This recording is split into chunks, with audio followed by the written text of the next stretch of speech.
नमस्कार, मैं doctor Yogesh Kumar, assistant professor department of chemistry, SK government girls college Sikar.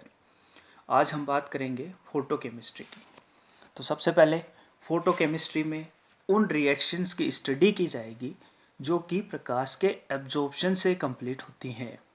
ऐसी reaction को हम कहेंगे फोटोकेमिकल रिएक्शन।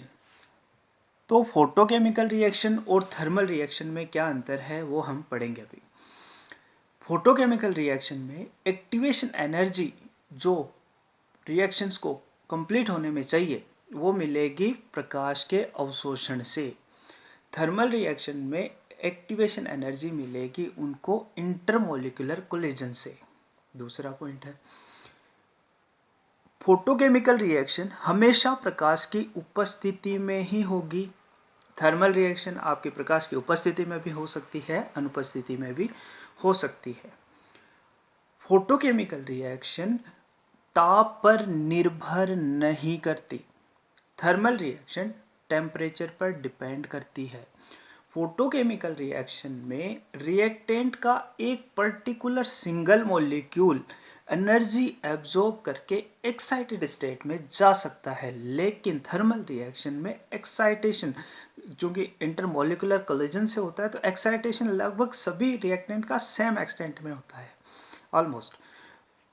फोटोकेमिकल रिएक्शन में फ्री एनर्जी चेंज आपका नेगेटिव और पॉजिटिव हो सकता है, लेकिन थर्मल रिएक्शन में फ्री एनर्जी चेंज हमेशा नेगेटिव होगा। नेक्स्ट है लो गवर्निंग एब्जॉर्प्शन ऑफ लाइट। हम बात करेंगे यहाँ पे बियर्ड-लैम्बर्ट नियम की। बियर्ड-लैम्बर्ट नियम के अनुसार यदि किसी एक वर्णी मोनोक्रोमेटिक लाइट को किसी विलयन से गुजारा जाए तो उसकी तीव्रता में कमी आती है। यह लाइट की तीव्रता में यह कमी उस विलयन की चौड़ाई के साथ,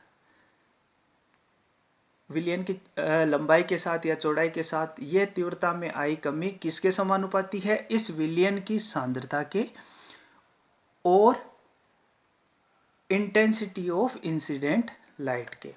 मैथमेटिकली हम इसको ऐसे समझेंगे, A is equal to log I0 upon IECL। A यहाँ पे क्या है? एब्जॉर्बेंस, ऑप्टिकल डेंसिटी भी कह सकते हैं इसको। I0 है इंटेंसिटी, प्रकाश की तीव्रता, जो प्रारंभिक प्रकाश की तीव्रता या incident intensity of incident light, और I क्या है? उस विलयन से गुजरने के बाद इंटेंसिटी जो कम हो गई इंटेंसिटी वो इंटेंसिटी है। सी क्या? ई एप्सिलॉन यहाँ पे है molar absorption coefficient, molar extinction coefficient, okay, जिसकी वैल्यू होती है के अपॉन 2.303। के यहाँ पे कांस्टेंट है। सी यहाँ पे है कंसंट्रेशन ऑफ सॉल्यूशन। एल यहाँ पे है path length of light and thickness of sample tube. Next अपन बात करते हैं लिमिटेशंस ऑफ बियर्ड-लैम्बर्ट नियम।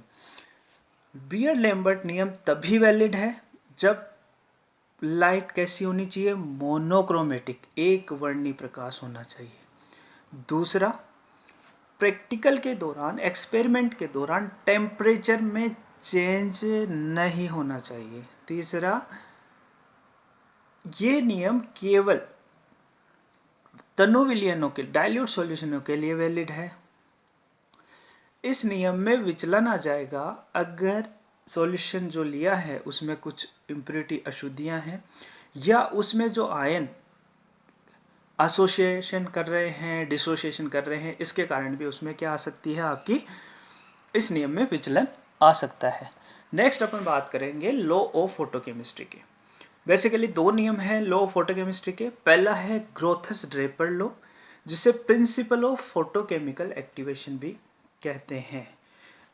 ये नियम, इस नियम के अनुसार फोटोकेमिकल चेंज कब होगा मॉलिक्यूल में? जब मॉलिक्यूल लाइट को एब्जॉर्ब करेगा तभी फोटोकेमिकल चेंज होगा। या फोटोकेमिकल रिएक्शन कब होगी? जब मॉलिक्यूल लाइट को एब्जॉर्ब करेगा। दूसरा क्या है? Stark Einstein law of photochemical equivalence, जिसे principle of quantum activation, principle of quantum activation भी हम कहते हैं। इस नियम के अनुसार अगर एक मॉलिक्यूल लाइट को एब्जॉर्ब करेगा, कितनी लाइट को, एक मॉलिक्यूल एक क्वांटम लाइट को एब्जॉर्ब करके वो रिएक्शन प्रोसीड करेगा। रिएक्शन तभी होगी जब एक क्वांटम लाइट एब्जॉर्ब करे। अगर एक मोल मॉलिक्यूल है, एक मोल मॉलिक्यूल है तो वो एक आइंस्टीन के बराबर लाइट को एब्जॉर्ब करेंगे। नेक्स्ट है इंटरप्रिटेशन ऑफ आइंस्टीन लॉ। क्या है इंटरप्रिटेशन?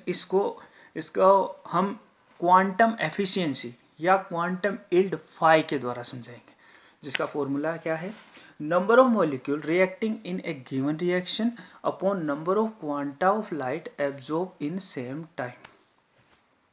फॉर्मूले में मॉलिक्यूल है, अगर मोल होता तो क्या आता, यहाँ पे नंबर ऑफ, अगर ऊपर नंबर ऑफ मोल होता तो फॉर्मूले में क्या आता, number of Einstein of light.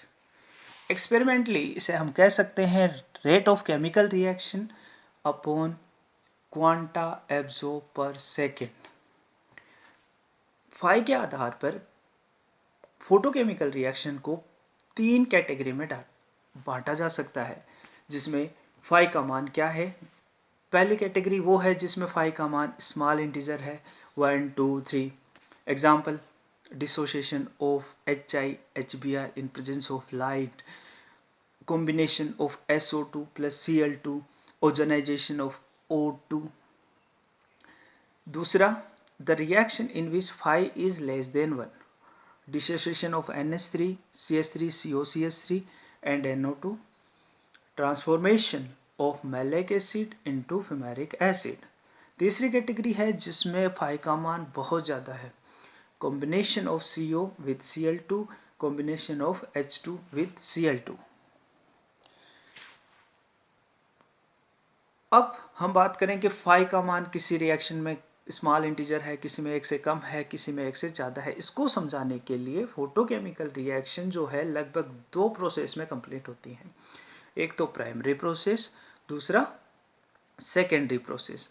Primary process में मॉलिक्यूल लाइट को एब्जॉर्ब करेगा और एक्साइटेड स्टेट में जाएगा। सेकेंडरी प्रोसेस में मॉलिक्यूल फर्दर रिएक्शन करेगा या वापस डीएक्टिवेट होगा, इसके आधार पे फाई का मान चेंज होगा। कैसे होगा वो अपन बात करते हैं। जो फोटोकेमिकल फाई की वैल्यू है, फोटोकेमिकल रिएक्शन में जो फाई की वैल्यू है, क्वांटम यील्ड की वैल्यू, वो मापी जाती है केमिकल एक्टिनोमीटर से, और uranyl oxalate actinometer commonly used device है। नेक्स्ट अपन बात करें फाई की region of high quantum yield. अगर मॉलिक्यूल ने लाइट को एब्जॉर्ब किया और मॉलिक्यूल किस में टूट गया, फ्री रेडिकल में टूट गया, एटम में टूट गया, और वो एक चेन रिएक्शन, ये फ्री रेडिकल और एटम क्या कर दें, एक चेन रिएक्शन चालू कर दें, तो क्या होगा, ऑटोमेटिकली फाई का मान ज़्यादा हो जाएगा, प्रोडक्ट की कंसंट्रेशन ज़्यादा हो जाएगी। दूसरा है इस तरह का इंटरमीडिएट प्रोडक्ट बन जाए जो कि कैटलिस्ट की तरह काम करे, तो रेट ऑफ रिएक्शन बढ़ जाएगा, फाई की वैल्यू बढ़ जाएगी। तीसरा क्या है, अगर प्राइमरी प्रोसेस में रिएक्शन एक्सोथर्मिक है तो क्या होगा, हीट इवॉल्व होगा, जिससे इंटरमोलिकुलर कोलिजन बढ़ेगा और दूसरे मॉलिक्यूल को एक्टिवेट कर देंगे और रेट ऑफ रिएक्शन बढ़ जाएगी। नेक्स्ट क्या है, अगर एक्टिव मॉलिक्यूल जो है प्राइमरी प्रोसेस में, एक्टिव मॉलिक्यूल दूसरे मॉलिक्यूल से टकराए और उसको भी एक्टिवेट कर दे, फिर दूसरा मॉलिक्यूल उससे अगले वाले को टकराए, उसको एक्टिवेट कर दे, उससे क्या होगा, रेट ऑफ रिएक्शन बढ़ जाएगी और क्वांटम यील्ड बहुत बहुत ज़्यादा हो जाएगा। Reaction of low quantum yield, reason of low quantum yield. कम क्वांटम यील्ड का पहला कारण है कि जो एक्साइटेड मॉलिक्यूल है प्राइमरी स्टेट में, जो प्राइमरी प्रोसेस में एक्साइटेड मॉलिक्यूल है, वो प्रोडक्ट बनाने से पहले डीएक्टिवेट हो जाए, या फिर अपनी एनर्जी नॉन एक्साइटेड मॉलिक्यूल से टकराकर अपनी एनर्जी लूज कर दे। तीसरा, इतना एनर्जी मिले ही नहीं कि वो प्रोडक्ट में चेंज हो जाए।